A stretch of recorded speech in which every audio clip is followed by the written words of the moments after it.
Reactor online. Sensors online. Weapons online. All systems nominal.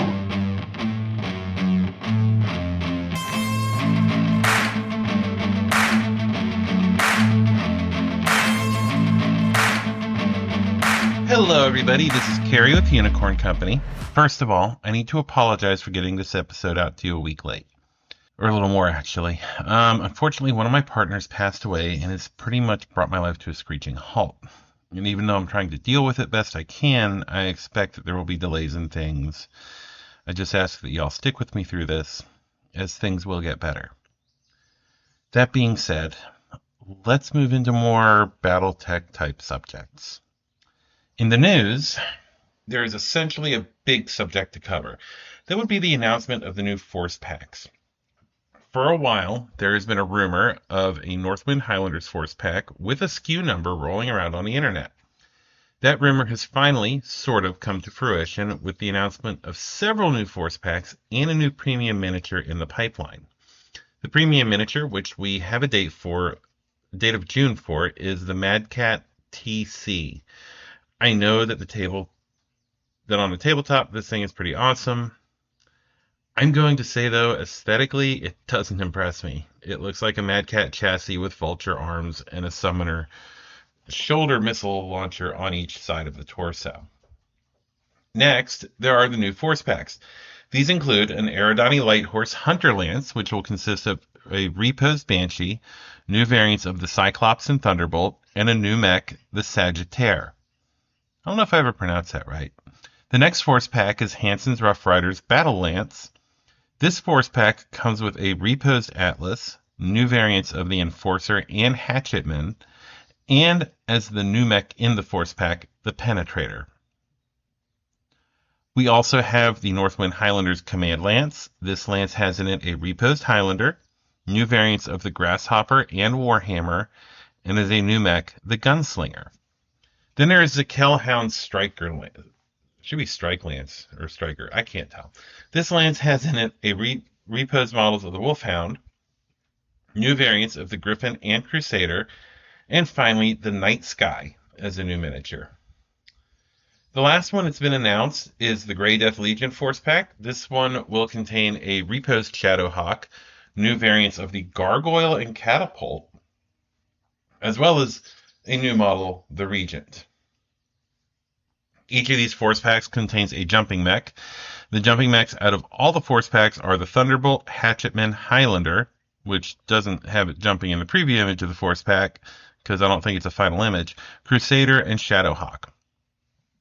The Force Packs will also have varying initial releases. It is implied, though, that they will eventually be available through all the outlets that you can get miniatures through, such as game stores. The Aerodani Light Horse and Grey Death Legion Force Packs will initially only be available through Barnes & Noble. The Kellhounds are initially only available through the Catalyst web store, and the Hansen's Rough Rider box is initially only available to retailers using Alliance Games, the distributor, and the Northwind Highlanders will only be available to people who are using ACD. I actually moved the sorry about that.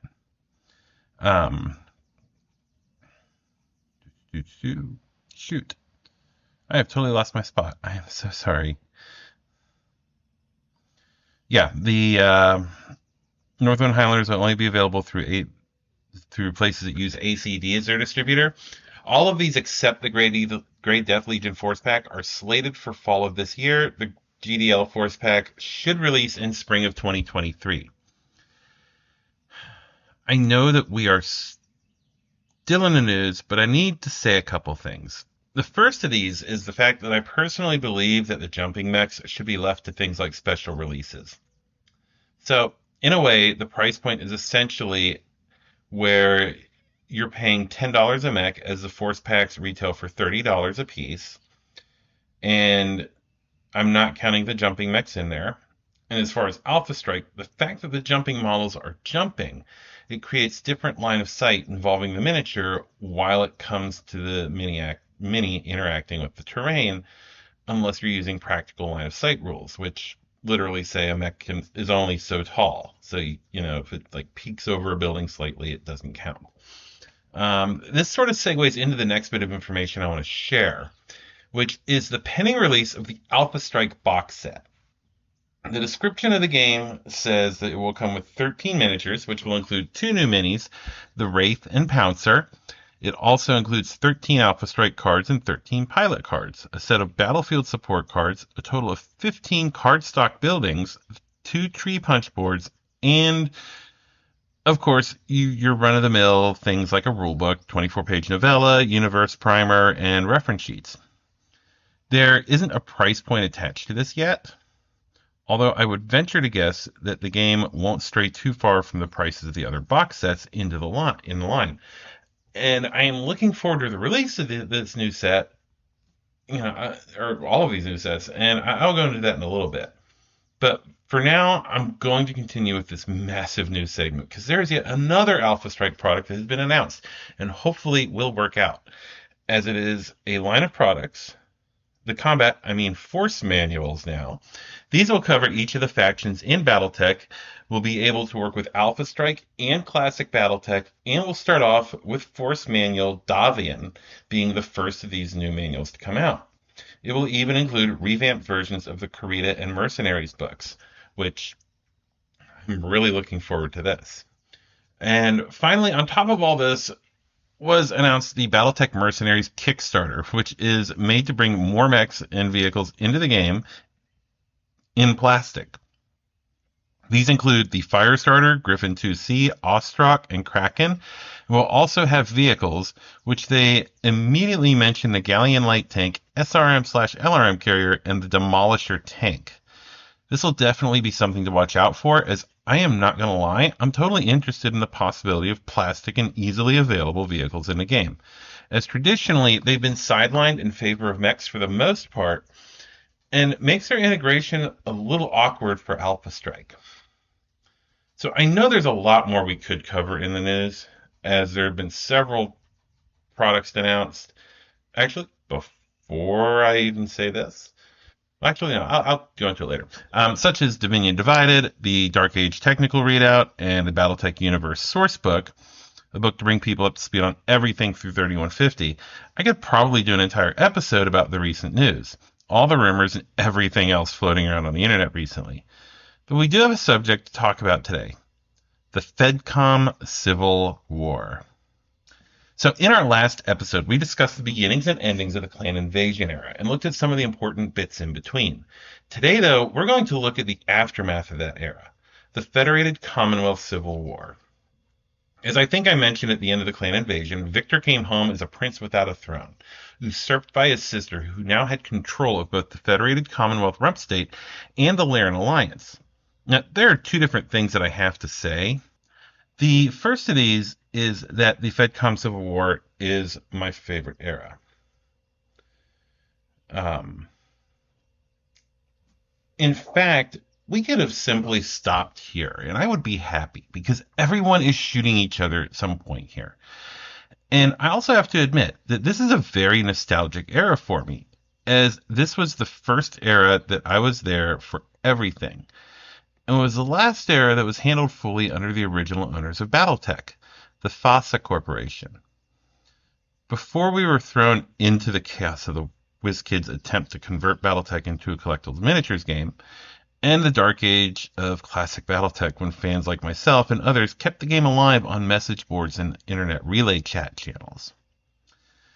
The second of these is that in order to understand the Civil War era, you need to understand one of the two main protagonists of it, and that would be Catherine Steiner Davian. While I mentioned that she had split off the Laren half of the Commonwealth when the war started between the FedCom and the Free Worlds League, there's a lot more to her rise to power, and what happened while Victor was off fighting the clans. Hans Davian, Victor, and Catherine's father, died of a heart attack, and the rulership of both realms fell to their mother Melissa. She was a very well-loved and charismatic leader. She had offered previously to step down to allow Victor to take the throne. Honestly, it is a mistake that he never took her up on this, as I think his rule would have been much more stable and turned out much better than how he eventually came to power.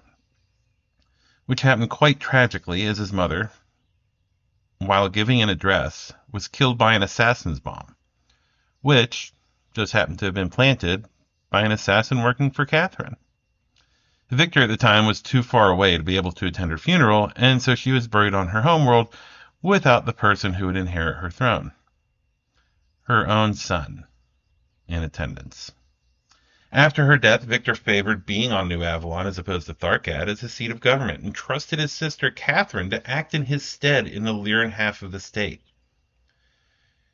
Catherine, though, was up to no good, and she spread rumors of Victor having their mother killed, used every opportunity to make him seem like a Davian military elitist who didn't care about the Lyran people, except as cannon fodder for the clans. And when the opportunity came, she broke her state away. While Victor was off fighting the Jaguars, he had left his other sister as the regent on his throne, Yvonne. While being a good person and who could have likely made a good leader if taught, wasn't up to the task. And with meddling from her older sister, Catherine was deposed by her before Victor could return. The coup happened off-screen while we were watching what happened with Operation Serpent Bulldog, a brilliant little sleight of hand by the developers at the time. After returning to the Inner Sphere, Victor, who had no home, was appointed to the position of Presenter Marshal of Comstar, and spoke for them at the next Starleague conference. In this position, he was able to block Catherine from gaining the position of First Lord and cause the leader of the Capellan Confederation, I mispronounce this all the time, Sun Zhao, to become First Lord for that term of the Starleague. This is not what caused the Civil War. It was only one of many things that led to outright conflict. In fact, there were quite a few things which, over time, led to conflict. The first of these was the fact that Catherine, who had taken the name Katrina to harken back to her grandmother, was more worried about securing power than she was the good of her people, and as such, worlds on which there was any dissent were punished through manufactured food and supply shortages. Those which still would not relent were assigned frontline military units to subdue them. The final straw, though, the thing that caused Victor to rally the troops and declare war on his sister, was the death of his brother, Arthur Steiner Davian. As he was about to give an address to the class at the Robinson Military Academy, he was killed in a bombing. The circumstances were so similar to Melissa's death so long ago, and Victor had found out that Catherine killed their mother, went into action on the assumption that she was behind it. In a bit of irony, she wasn't, as far as we know, and the culprits behind the assassination were never uncovered. And of course, that plot point has not been picked up, at least not as of this podcast. Victor immediately went into action now, rallying whatever forces he could. Though nominally outnumbered by his sister's forces, he had the element of surprise, and was eventually able to use the time it took her to respond to his initial actions to build forces to oppose her. In doing what he did, Victor was forced to resign as Presenter Marshal of the Com Guards to ensure Comstar's neutrality. Even with this move, though, forces loyal to Victor abandoned their post in the Com Guards to join Victor, an entire division. In addition, because of his involvement with the reformed Starleague Defense Force, Victor had a foreign legion of sorts called the Outland Legion, a unit made up of warriors from all the various houses who had decided to join him in removing his sister from power. In the beginning of the conflict, before Victor made his announcement, some forces already began fighting. The most notable of these are on Solaris 7, where a match between mech warriors from a Davian stable and a Steiner stable spilled out into the streets of Solaris. This created essentially a mini-civil war on that planet. Solaris became something of a wild west for a time, actually, as there were mech warriors from every single stable running loose, including notably a former Smoke Jaguar mech warrior who had gotten his hands on a Warhawk and was using it to challenge others to single combat. That's another subject for another day. The next flashpoint that is of note, and it is mainly because of the fact that it went from flashpoint to battle that became a meat grinder throughout the Civil War, was the world of Cathal? K-A-T-H-I-L. I don't know how y'all pronounce it. I call it Cathal. where units loyal to Victor and Catherine began fighting and would start a conflict on that world that would rage ceaselessly until the final stages of the war. Another of these flashpoints is a world called Thorin, where Archer Christofori, a Starleague Defense Force Medal of Honor recipient, was in charge of the local militia. His sister was a journalist and outspoken critic of Catherine. When she was killed by one of the officers in the Lyran Regular Army, during a roundup of people of interest because of their opinions, and then the man that murdered her was set free because of his political connections through the Archon and his father, Archer took actions to neutralize the regular army forces on world. While the conflict on Thorin and the nearby world of Murfid didn't last too long into the war, by the end of that small two-world conflict, Archer was a commissioned officer in the reestablished armed forces of the Federated Suns, and his job on those two worlds was done. But he would have a far-reaching impact on the outcome of the war. The final flashpoint, and one that reigned deep with the inhabitants of the Federated Suns, was the world of Kentaris 4. The conflict on Kentaris is covered in the computer game MechWarrior 4. The Dasari family was very outspoken about Catherine, and in order to bring them in line and make an example, Catherine dispatched the 5th Donegal Guard to the world. The Lyran forces would depose the Dressari family and killed people they suspected of opposing the Archon. This would cause a massive backlash and only encouraged a growing resistance which fought until the second wave of the invasion, when finally outside support came from Ian Dressari, who was off-world at the time, bringing with him a unit made of ex-FedCom officers and mercenaries. He was able to repulse the 5th Donegal, who had been under almost constant terror attacks. That isn't to say that the war was only contained in the Federated Commonwealth. Draconis Combine saw this as an opportunity to strike deep into the Combine, or the Draconis March saw it as an opportunity to strike deep into the Combine. Catherine was more than happy to allow this to go on, even though it meant that the units were a drain on resources that could have been used to fight against Victor. The units themselves were loyal to Victor.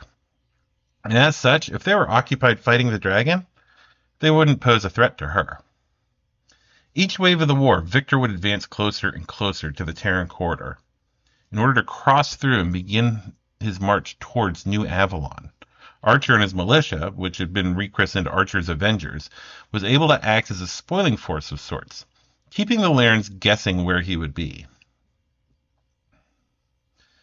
While in the books, he and his unit are compared to Lee's foot cavalry from the American Civil War, I would instead say he is more akin to Sherman in a way, only without a destination, which both confused and frustrated Lyran military planners, because his hit-and-run tactics in stopping at a world, nominally liberating it, and leaving an insurgent group behind in his wake, he helped to create issues for Catherine loyalists who were simultaneously trying to track him down and also stop Victor's forces from hopping closer and closer to New Avalon, and of course, the self-christened Archon princess who was inhabiting it. All of this sort of had something happen on the side, though, and that would be Clan Jade Falcon. Seeing this as an incredible opportunity to pull another Coventry and performing a lightning blitz into the Lyran Alliance, Victor, not intending to see the Lyran state shattered by an invasion by Clan Jade Falcon, called upon Archer to work with Clan Wolf in Exile and units loyal to Catherine, including Adam Steiner, the cartoon guy, and to have them stop the Falcon's cold. This was done through an operation known as Operation Audacity, where the forces under Archer's command would run roughshod through the Falcon OZ, while forces under Adam's command had their own worlds to raid, as well as elements of Clan Wolf in Exile, who would eventually get information of Vlad Ward, which would prompt him to invade the Falcon OZ as well. In the aftermath of this, the Falcon-Lyran border had no semblance to the pre-incursion border, but with wolves on their doorstep, and their warriors having gained valuable experience, the Falcons reached a peace with the Alliance, and secured their occupation zone again. While this is going on, Victor was still driving towards New Avalon. While in the Terran corridor, he received news that no one wants to ever hear. The love of his life, Omi Kurita, had been assassinated, and the drive stalled while Victor grieved. Worlds were still burning, and he had to work through knowing that not only was Omi dead, but on top of that, it wasn't too hard to figure out it was his sister's doing. Eventually, with encouragement from his friend, Kai Allard Lau, Victor was able to process his pain and became a man possessed. He was able to recall the forces that were still slogging through the Draconis Combine, added their firepower to his own. Additionally, he was able to pick up the Davian Heavy Guards, who had sat out the entire war because they were stranded on Galax by Catherine, who had stripped them of their transport assets before the outbreak of hostilities. While Victor made his way to New Avalon with his coalition of forces, his brother Peter, who had secluded himself for years, made his way to Tharkad, the capital of the Laren Alliance, to depose Nondi Steiner, who is the commanding general of forces in the Laren Alliance. Peter had a large force behind him as well, made up of units nominally loyal to Victor, and who were under his command. The battles of Tharkad and New Avalon would be some of the largest invasions seen since the retaking of Terra by the Starleague Defense Force. So, not including naval assets, I want to go over the forces that were on each world and what happened to them. All right, so we're talking about regimental combat teams, and we'll get into that in a moment.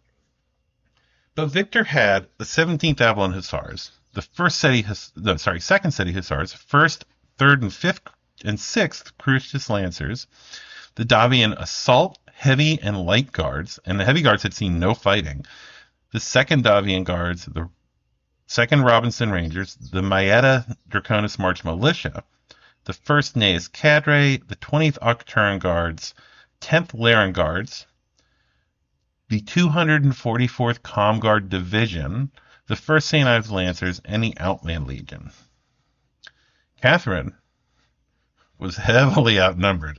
The only forces that she could muster were the 22nd Avalon Hussars, the 1st Chisholm's Raiders, the 10th Deneb Light Cavalry, the 3rd Robinson's Rangers, the Remagen Crucius March Militia, I think, CMM, which of course gets confusing, the 5th Donegal Guard, and the 299th Comguard Division, who while not loyal to Catherine, had said they would defend New Avalon from any attackers.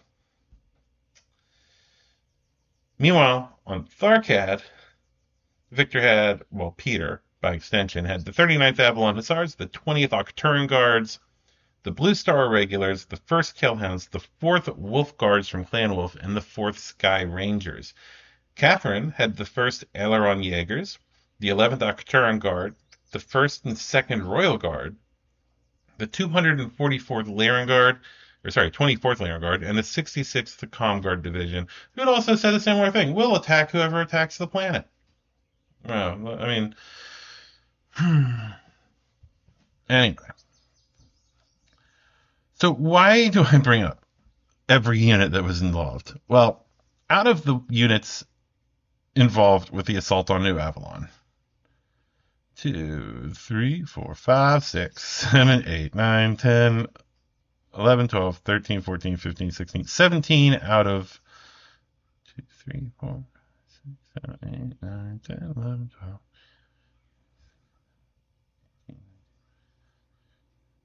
17 out of 25 were destroyed. I mean, the losses on Tharkad were far less, for God knows why, where 6, 7, 8, 9, 10, out of 12 units, only 1, 2, 3, 4 were destroyed. But what does destroyed mean when we're talking about this? And these sources are taken straight from the FedCom Civil War source book, so it's not like I'm just pulling something out of my butt on this. So let's take a look at the actual numbers. Like, what does this mean? So every unit that was destroyed is reduced below 40% in strength. Considering that with the exception of the Comstar and Clan units, each of these is a regimental combat team, which, if I recall correctly, is 3 regiments mechs, a regiment of vehicles, and a regiment of infantry with attached aerospace assets.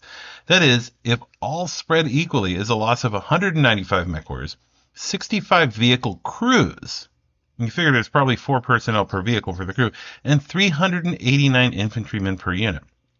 On New Avalon alone, from destroyed units, it would be combined roughly 3,300 mech warriors, 1,100 vehicle crews, and 6,600 infantry. That doesn't even take into account non-combat personnel who weren't even accounted for in the numbers, or for the losses incurred by warship crews in the violent conflict over New Avalon. The people who fought in this conflict literally had less than a 50% chance of making it through this battle. In the end, regardless of the resistance that Catherine put forward on New Avalon, or that her aunt Nandi could put up on Tharkat, both worlds fell. What happened next pretty much shocked everybody. Victor abdicated in favor of his youngest sister, Yvonne, and in the former Fed Sons, at least in the former Fed Sons, and by extension, his brother, Peter, on Tharkat. Catherine was taken into custody, and after being moved to Ark Royal for incarceration, she was eventually claimed by Vlad Ward of Clan Wolf, and forced to be a bondsman. Now, eventually, much later on, she gained the status of mech warrior, and like her brother, would have a long-reaching effect, even into the Il Clan era. Finally, today, we'll be covering our mech tech segment. I was originally planning on covering the Black Knight, since I began writing this episode, though one of my partners, as I mentioned earlier, did pass away. She was an awesome person, and I know that my life will never be the same without her. Her favorite bird in the world was the raven. And as a small way to honor her memory, I've chosen to cover that mech today. The Raven is a product of the Succession Wars, and an attempt to use electronic warfare equipment to interfere in enemy targeting and tracking. In addition to this task, it was believed the Raven could be able to use its EW equipment to assist in accurate artillery spotting. These mechs were intended to be attached to compelling units at the company level, but ended up being attached to the battalion command level. Additionally, their relatively low speed in comparison to other scout mechs made them vulnerable to heavier units known to be scout hunters, such as the Cicada, Griffin, and Wolverine. The original Raven is built on a standard chassis and carries a total of 4 tons of armor. The mech is capable of a top speed of 86 kilometers an hour, and it is intended to be supported by other units, and seen as less of a threat than the other units around it. In case it does need to actually engage the enemy, the 1X carries a pair of medium lasers in its right arm and a short-range missile 6 launcher with a ton of ammunition in the right torso. These are all cooled by 12 heat sinks and provide a respectable amount of firepower for a mech of its size when it was developed. The Raven 1X has a battle value of 589. The RVN 2X Raven removes the electronic warfare equipment and replaces it with a single large laser. There isn't too much to say about this variant, other than the fact that it is a weird sidestep in the design. It literally removes a semi-functional piece of hardware to give it a long-range punch. That can cause a mech warrior to easily overwhelm their heat capacity, and in a way, it's a logical step, as the electronic warfare equipment was believed to not be that effective. So the battle value of this model is 887. The next in the X series of Ravens is the 3X. This model used the prototype triple strength myomer that would react to a certain catalyst that House Stavian had developed both of them. The design was otherwise identical to the 1X and was essentially like the original, a testbed model. The mech wouldn't see that wide of distribution due to the use of the modified TSM, and likely saw a similar fate as the 1X in being refitted to the 2X model. The battle value of this short-lived variant was 640. The last of the X series Ravens was the Raven 4X. This model was an attempt to make the Raven more maneuverable and increase its value as a scout. The way this was accomplished was by removing the experimental electronic warfare equipment of the 1X and replacing it with a pair of machine guns sharing a single ton of ammunition, all mounted in the left arm, and adding 5 jump jets, allowing it to leap up to 300 meters at a time. Or no, that doesn't sound right. 30 meters per hex, 30 times 5. Sorry, 250 meters at a time. The battle value of the 4X is 820. Now that we are through the original prototype models of this machine, let's look at some of the production variants. The RVN-3L is the first in the real production Ravens that isn't a low-volume model, or a refit of one of those. Introduced in the Clan Invasion era, the 3L uses recovered Starleague era equipment to accomplish the job that the 1X could not. The mech is equipped with a Beagle active probe to find hidden enemy units, a Guardian ECM suite to interfere with advanced enemy electronics, a TAG laser designator to spot for artillery, and also a NARC missile beacon launcher, allowing it to tag targets of the NARC beacon to allow other units to target it easier with missile attacks. The mech does carry a pair of medium lasers in its right arm and a short-range 6 launcher in the right torso. It does utilize an extra-light engine to give it a maximum speed of around 120 kilometers an hour and has all its ammunition protected with case. While it will still fall to an ammo explosion in the side torso, it is easier to salvage in campaigns. The battle value of the Raven 3L is 710. The next production of this mech is the RVN 3M model. This variant of the Raven takes it from being a scout to being a long-range missile boat. While it retains the NARC beacon for the 3L, it removes all of its other weapons in favor of a long-range missile 15 rack in its right torso, as well as a small pulse laser in the right arm and a small laser each in the left and right torsos. There isn't too much to say about the design, except that if anything, it is comparable to the FedSun's Valkyrie in that it fills the same role for Capellan forces. The battle value of this little missile boat is 659. After the 3M, the Raven was upgraded with a new variant in the 3060s, the RVN-4L model. This version of the Raven, although not an X model, did serve as a testbed for the Confederation's newly developed stealth armor. In order to use the armor effectively without overheating, the design uses 10 double heat sinks. The weapon's loadout is almost identical to the 3L, with the exception of the medium lasers, which have been upgraded to extended range models. The battle value of this little battlefield ninja is 989. The next variant we'll cover is the Raven 5L. Developed alongside the Raven 2, the 5L is built with the engine intended for the Raven 2, giving it a top speed of over 120 kilometers an hour. The mech has an awkward weapons payload of a pair of ER medium lasers and 2 improved one-shot SRM-2 launchers. I thought there was 3 of them. Anyway, it carries some of the most advanced equipment on a Raven with an Angel ECM suite, a tag designator, and an improved NARC missile beacon launcher that can fire tracking pods as well as explosive, ECM, and even haywire pods. All of these do everything from explode to fry internal equipment. Much like the 4L before it, the 5L is equipped with stealth armor, making it another one of the Capellan's battlefield ninjas.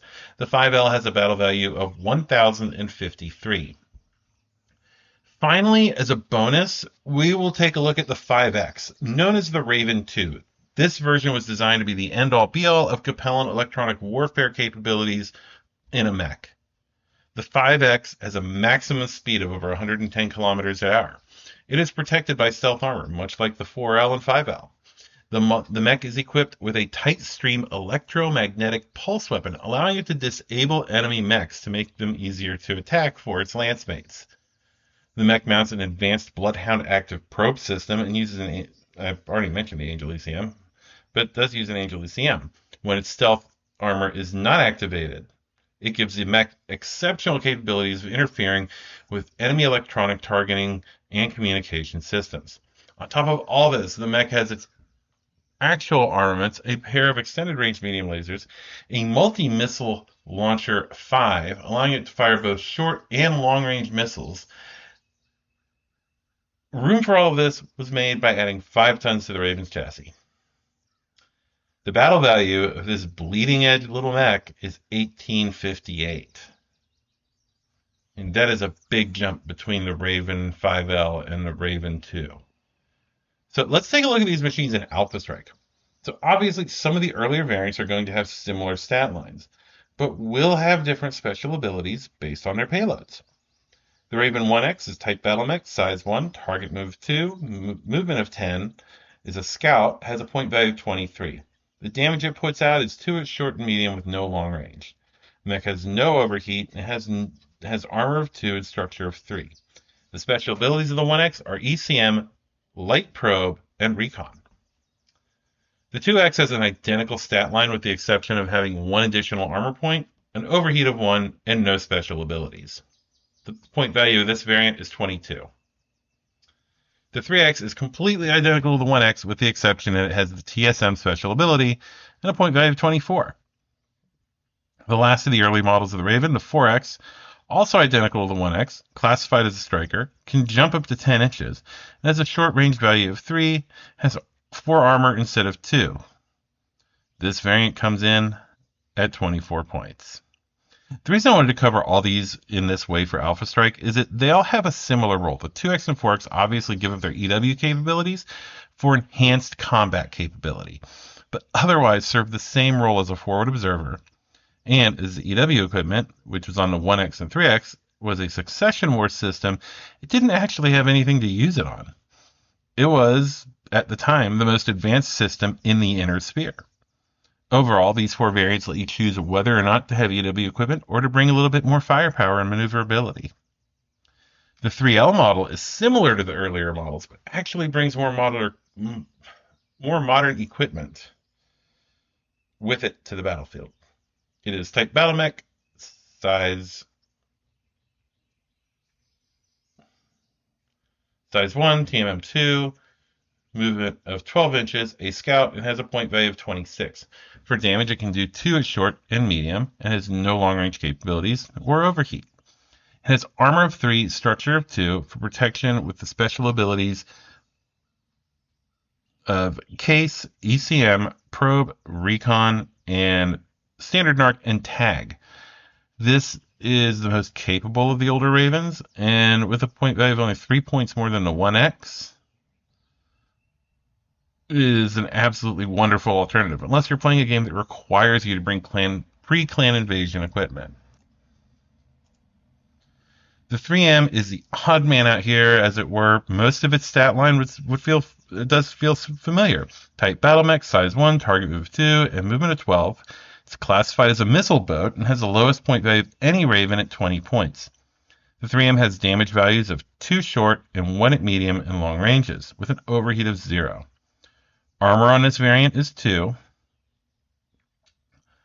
and structure is 2, with the special abilities of Case, Indirect Fire 1, and Standard Narc. Getting into the 4L Raven, which was first seen in the Civil War period, the mech starts off with the familiar Type BattleMech, size 1, target move 2, move 12 inches, scout, and has a point value of 31. It has damage capabilities of 2 at short and medium, nothing at 0, no overheat. The mech has 3 armor and 2 structure and has the special abilities of ECM, Probe, Recon, Standard Narc, Stealth, and Tag. This one is an excellent spotter for other units, even if it's staying at long range due to the stealth armor. Finally, as far as the normal Ravens, we get to the 5L. Has a similar stat line to all the other Ravens we've looked at, with the base of Type BattleMech, size 1, target move of 3, move of 16, roll of scout, point value of 33. So it's getting more expensive. This machine's still familiar, but it's just different enough. The mech has damage values of 2 at short and medium, no long range, no overheat. Has an armor of 3, structure of 2, with the special abilities of Angel ACM, Improved Narc, Stealth, and Tag, making it an excellent spotter with the ability to use a variety of different missile pods in its Narc launcher. Of course, we also have our little bonus, the Raven 2. This mech is Type BattleMech, size 2, target movement modifier of 2, movement of target movement modifier of 3, movement of 14 inches, roll of scout, and a massive 46-point value. For damage, it can do 2 at short and medium, 0 with an asterisk at long, so you might do damage at long. It has armor of 4, 2 structure, with special abilities of Angel ECM, Bloodhound Probe, BH, IF 0 with an asterisk. Once again, it's possible to do damage with indirect fire. You have to roll a 4 up after you hit. Recon, Stealth, and TSEMP 1, which is one of the coolest things because it'll either just mess with your enemy or it will shut their mech down. The Raven 2 isn't so much of a combat mech as it is a Swiss Army knife that can sneak up on an opponent, hit them with T-Simp, and allow its bigger friends to beat the snot out of it. Overall, an interesting, if expensive, evolution of the Raven. I do hope in the future there are enough variants of the Raven 2 to give it a mech tech segment of its own. So, before I sign off, there were two other things I wanted to talk about real quick. First of all, the Trevor Project Raffle. Right now, we are at a full trinary, and I still have more. Oh God, there are at least another star and a half, 2 stars of mechs coming in. So we're already full cluster actually. So we have a trinary of mechs, a trinary of battle armor, a trinary of vehicles. And then we have on top of that another star of mechs coming in, and I will probably finance another star of battle armor and vehicles just to have basically, yeah, a lot of support elements in there.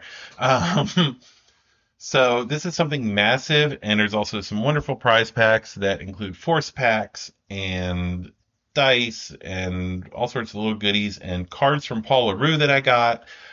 Steel Warrior Studios is supposed to be sending some stuff. There's some terrain involved. It's huge. It's gigantic. It has tons of stuff, and you could win any of this for an entry of $5. I mean, $5 could win you an entire force pack, or it could win you an entire cluster of Clan Nova Cat G Galaxy. Oh, and the Somerset Strikers now too. So yeah, we have the Somerset Strikers as well. Beautifully painted bottles. And I want to thank the artists who have been working on all of this. I want to thank the people behind the scenes for doing what they've done to make this possible. And right now we are up at $838 of 1,000 gold. And we still have like what, half of May left and all of June. So, we can beat 1,000. And I really, because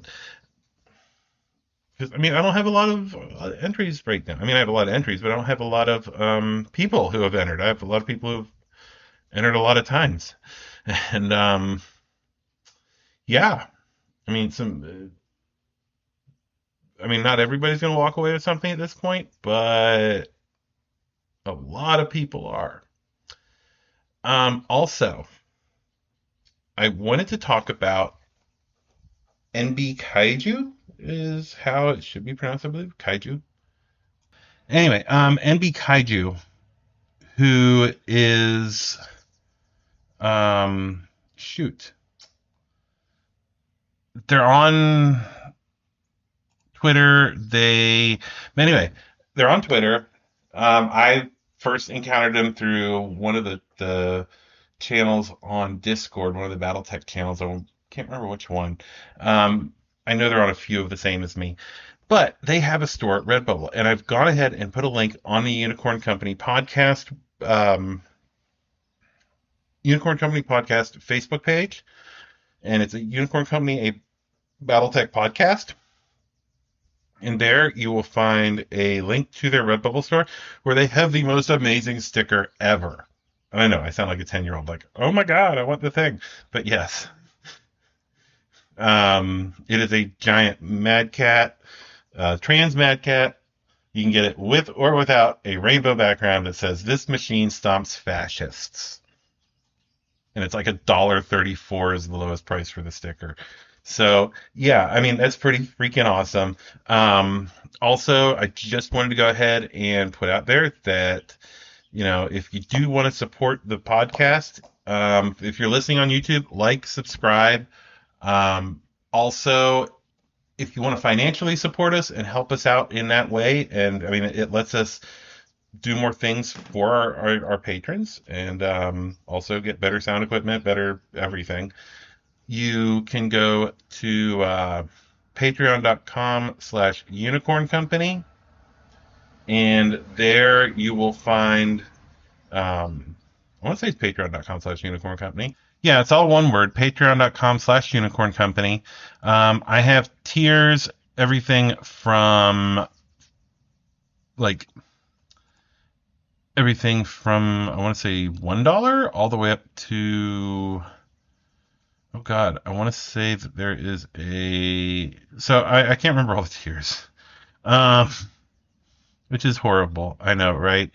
But there are tiers for everything from just donating $1 to like $20, and with the $20 you get 3 miniatures a month from Miffed Kitty Minis, and also every month, or well, I try to do it with every episode, putting out a little PDF of the mechs that we cover in the mech tech segments. So, it's custom Alpha Strike cards for that in PDF form. So yeah, go ahead, and if you want to support us, check that out. And I want to say that's it. I want to say that's everything for today.